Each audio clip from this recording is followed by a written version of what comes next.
Hello everyone, welcome back to Ask Literature, where we dive into the fascinating world of literature and poetry. If you're passionate about exploring the nuances of literary movements and styles, we are in for a treat today. We're discussing a transformative movement that reshaped poetry in the early 20th century, Imagism. So grab your notebooks and let's explore the beauty and complexity of this captivating style. Imagism emerged in the early 1900s primarily as a reaction against the complexities and romanticism of previous poetic movements. At its heart, Imagism sought to evoke strong imagery through precise language and clear, concise expression. The movement was rooted in the belief that poetry should present an image or a moment with vivid clarity, almost like a snapshot that allows readers to experience a single, powerful moment. One of the founding figures of Imagism was Azra Pond, who played a crucial role in articulating its principles. Pond famously declared, "An image is that which presents an intellectual and emotional complex in an instant of time." This idea of capturing complex emotions through precise imagery is what set Imagism apart from other poetic forms. It's about honing in on the essence of an experience and conveying it in as few words as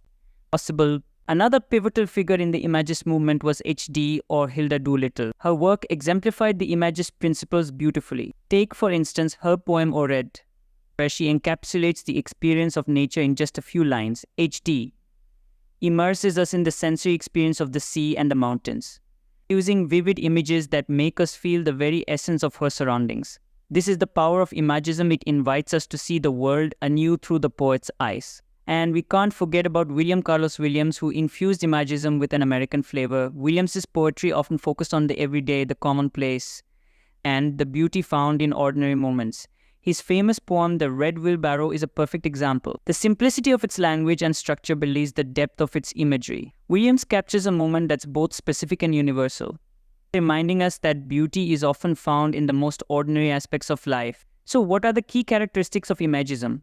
First and foremost, we have the focus on concrete images. Imagist poets believed that abstract concepts should be avoided in favor of tangible sensory experiences. They sought to create poems that would evoke a clear visual image, allowing readers to see what the poet saw. This emphasis on the visual aspect often resulted in powerful, memorable lines that linger in the mind long after reading. Another essential aspect of Imagism is the importance of rhythm and sound. While Imagist poets prioritized imagery, they were also keenly aware of how language sounds when spoken. The rhythm of the words often mirrors the images they describe, creating a musical quality that enhances the overall experience. This interplay between sound and imagery is what gives Imagist poetry its unique emotional resonance. Imagism was not just a literary movement, it also influenced visual art and other forms of expression. The movement aligned with the broader modernist tendencies of the time, reflecting a shift toward abstraction and a break from traditional forms. As artists sought to capture the essence of their subjects, Imagism became a bridge between literature and visual arts, emphasizing clarity and precision in both mediums. In many ways, Imagism paved the way for later movements like modernism and even postmodernism. It challenged poets to think outside the box,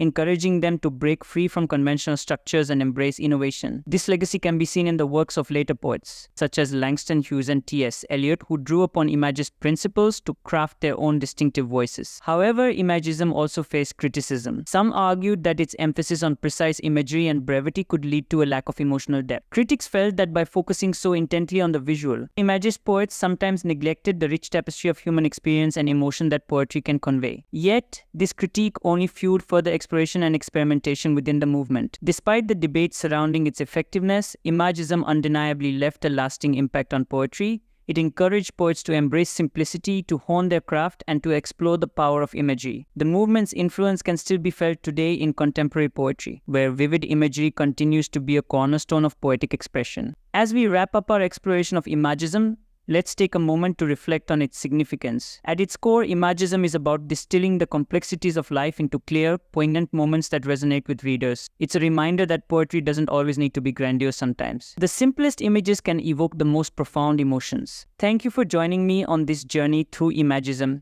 If you enjoyed this video, please give it a thumbs up, subscribe to Ask Literature, and hit that notification bell so you won't miss any future literary explorations. I'd love to hear your thoughts. Do you have a favorite Imagist poem or poet?